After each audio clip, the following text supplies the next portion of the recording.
Take off করার একটা option আছে, এই যে সিম্বলটা টেক অফ 1.2 মিটার হাইটে স্টক হয়ে যাবে। টিএফ মেনু ব্লগে স্বাগত।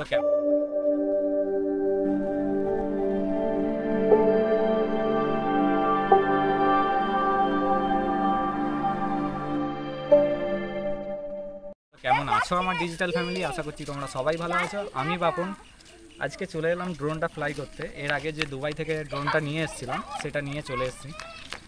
আর 2-3 বার ফ্লাই করা হয়ে গেছে, মোটামুটি শিখে গেছি, মানে পুরোটা শিখিনি, মানে জাস্ট ওই 30% 35% শিখেছি 100%-এর মধ্যে।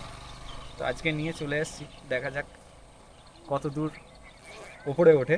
তবে দুবাই থেকে যে কোনো প্রোডাক্ট ড্রোনের 500 মিটার পর্যন্ত ওপরে উঠবে। এটা হচ্ছে RC N2 বলছি, RC2 রিমোট কন্ট্রোলার এটা। আর এর যেটা মোবাইল লাগাতে হয় সেটা হচ্ছে RC N1 রিমোট কন্ট্রোলার।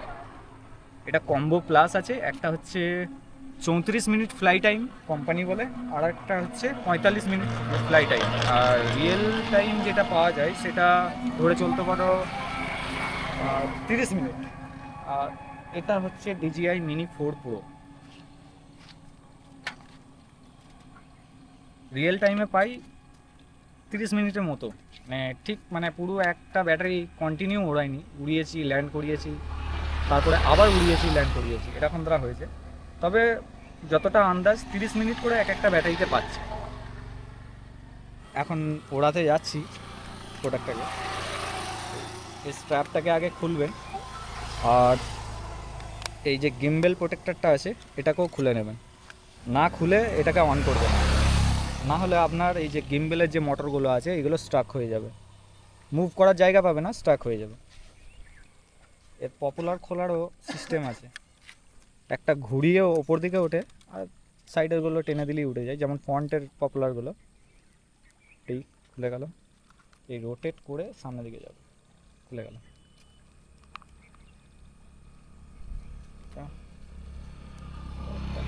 খুবই নাজুক, মানে ব্যাটারি ছাড়া একদমই হালকা ওজন। আর এটা কম্বো প্লাস, তবু মিনি লেখা আছে, DJI Mini 4 Pro মিনি লেখা আছে, কিন্তু এটা 297 গ্রাম ব্যাটারি সমেত ওজন। টয় ক্যাটাগরির বাইরেই চলে যাচ্ছে, 249 গ্রাম হচ্ছে টয় ক্যাটাগরি। কিন্তু কম্বো প্লাস না নিলে মজা আসবে না। ঠিক বলেছো। ওইটা রিয়েল টাইম যেটা পাবে ফ্লাই টাইম, মানে আরও অনেক ইউটিউবার তাদের ভিডিও দেখেছি আমি, তারা বলে যে 18 মিনিট করে পাচ্ছে এক একটা ব্যাটারিতে। এটা কিন্তু রিয়েল টাইম আধা ঘন্টা তো যাবেই। অ্যাম্পিয়ার হচ্ছে 3850। আর যেটা নর্মালটা আছে সেটা জানি না কত আছে, তবে কম্বো প্লাসে আছে হচ্ছে 3850। হচ্ছে রিমোটটা, জয়স্টিকগুলো পেছনে দেওয়া আছে।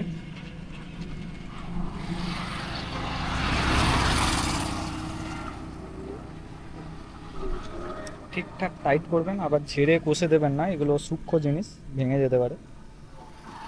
একবার প্রেস করে আবার press and hold, remote on হয়ে যাবে। এয়ারক্রাফটটাও অন করব, একবার প্রেস করে প্রেস অ্যান্ড হোল্ড। ব্লেডগুলো একবার জার্ক করবে। এখানে দেখাচ্ছে কানেক্ট এয়ারক্রাফট, অটোমেটিক নিয়ে নেবে যেহেতু এর সাথেই কানেক্ট আছে, নিয়ে নিয়েছে।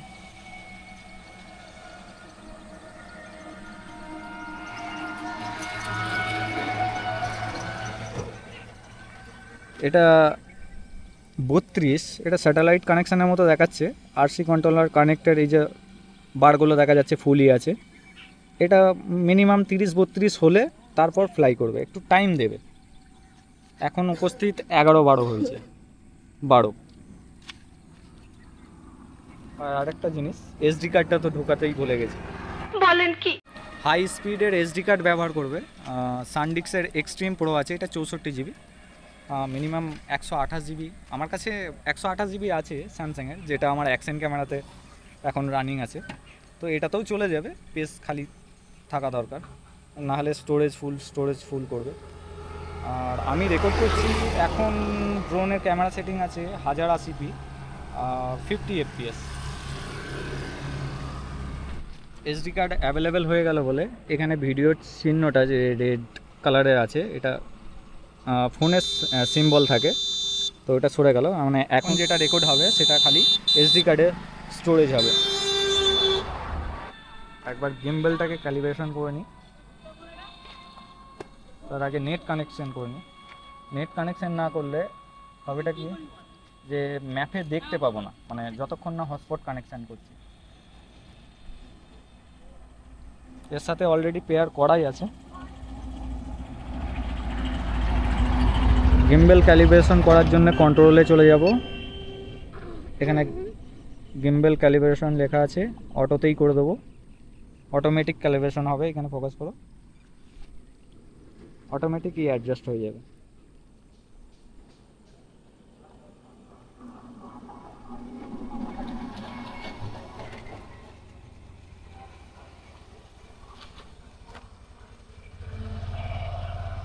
আর এই যে স্যাটেলাইট কানেকশানটা এটা 32 হয়ে গেছে। এবার যে কোনো নতুন জায়গায় যাবে তো সেখানে কি করবে, এয়ারক্রাফটটাও একবার ক্যালিব্রেশন করে নেওয়া দরকার।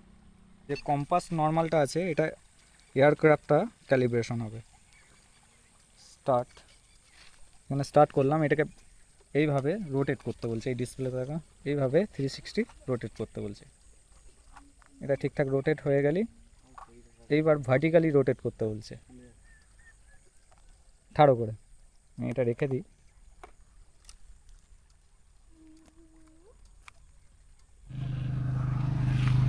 ক্যালিব্রেশন সাকসেসফুল হয়ে গেল, এবার ওড়াবো। এগুলো আমাদের গ্রামেরই গাই। এখান থেকেই টেক অফ করার একটা অপশান আছে, এই যে সিম্বলটা টেক অফ, 1.2 মিটার হাইটে স্টক হয়ে যাবে। আর এটা যেহেতু দুবাই থেকে আনা ড্রোন, এর অলরেডি 120 মিটারের যেটা ইন্ডিয়ানে পাওয়া যায়, মানে আমাদের কলকাতা বা দিল্লি বোম্বে থেকে যেখান থেকে কিনা 120 মিটারে লক থাকে, সেটাকে ব্রেক করা যায়। আর এটা অলরেডি 500 মিটারের উঁচুতে পর্যন্ত যাবে, মানে বাইরের কান্ট্রি থেকে কিনলে 500 মিটার অ্যালটিটিউড পাবেই তাহলে। এদিকে দেখ, এখন বিপ শব্দটা যে জন্য দিচ্ছে, আমি এখন অবস্টিক্যাল সামনে আছে বলে এই জন্য টুকটুক করে আওয়াজ দিচ্ছে। পাখি উড়ে গেল উপরে, দেখা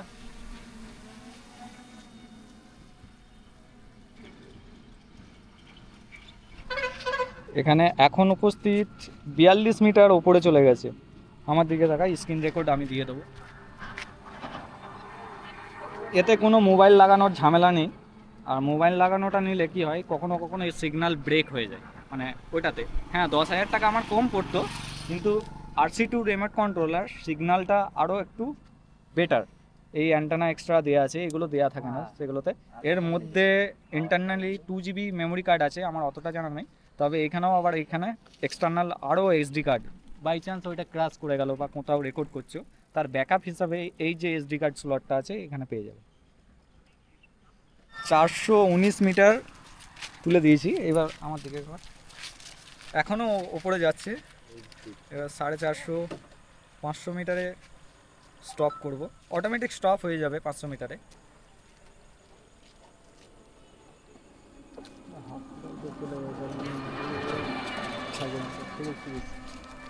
পাঁচশো মিটার হয়ে গেছে। আমরা এখন বাইকে আছি, ড্রোন ট্র্যাক করছে। স্ক্রিন রেকর্ডারটা চালিয়ে দিই।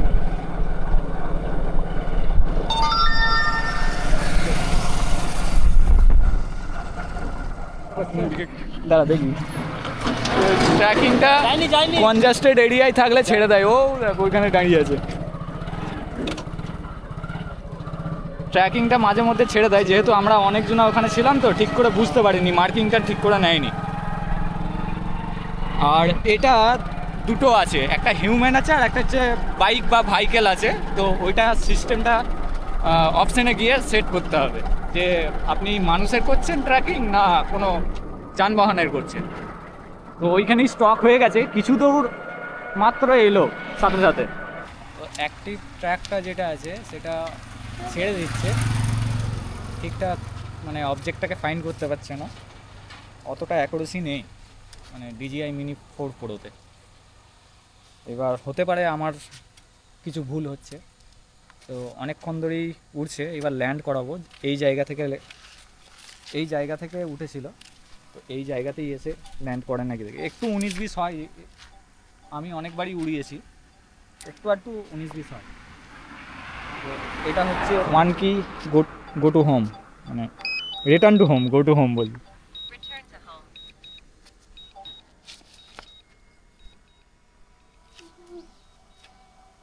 আমার মনে হয় না যে ঠিকঠাক নামবে, একটু 19-20 হয়ে যেতে পারে। এবার নামছে, ঠিকই জায়গায় নামছে।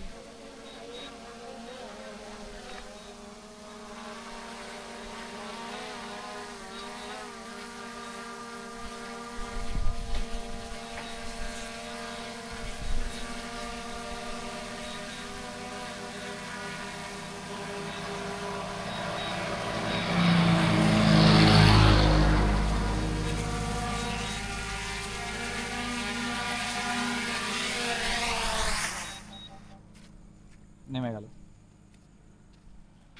এয়ারক্রাফট ল্যান্ড করে গেল। তো 48% আর চার্জ আছে, মানে এতক্ষণ যা উড়ালাম ওই আন্দাজ, আমি ক্যালকুলেট করিনি টাইম, মোটামুটি 10-15 মিনিট হবে, 10-15 মিনিট হবে।